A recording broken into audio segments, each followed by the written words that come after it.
گم شده قرن 21 یک واژه بیشتر نیست: ایمان. چقدر به خودت ایمان داری؟ چقدر به راه و هدفت ایمان داری؟ چقدر به خدای درون سلول های وجودت ایمان داری؟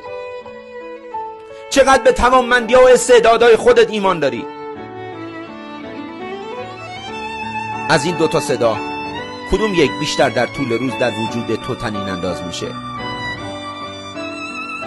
من میتوانم، من بهترینم، یا اون صدای شیطان: من هیچی نیستم، من نمیتوانم؟ ببین در طول روز فرمانبر کدام یک از این دو صدا هستی؟ با همین تست به سادگی میتونی متوجه شی آینده زندگیت به کجا داره ختم میشه.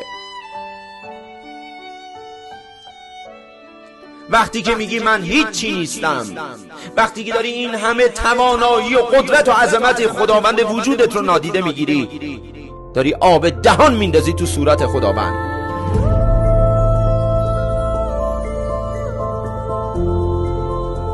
داری به خدا میگی تو هیچی نیستی، چون تو نسخه کامل اسما و صفات خدایی.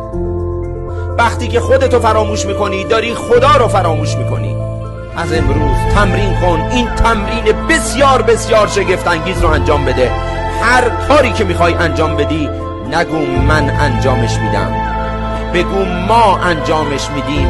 من به اضافه خداوند، به اضافه تمام مأموران ظاهری و باطنی خداوند این کار رو به زیباترین شکل ممکن انجام میدیم. ما یعنی من و اون عظمت بی انتهای درونم.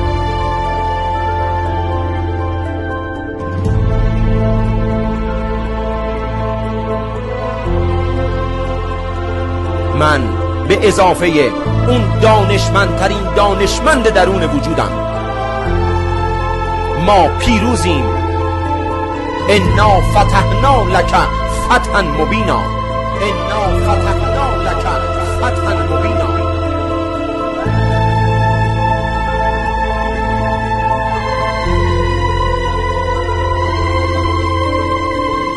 من به علاوه خداوند تمام پله های عزت و رفعت را یکی پس از دیگری پشت سر میگذارم.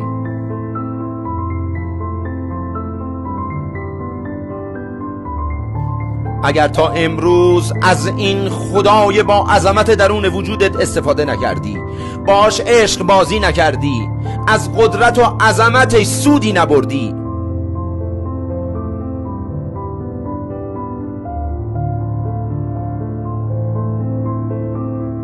خواهش میکنم همین الان در وجودت ازش معذرت خواهی کن و بهش بگو ای الهه زیبایی، ای دانشمندترین دانشمند این عالم، امروز من هم متوجه شدم کپی و ایمیج تو هستم خدا.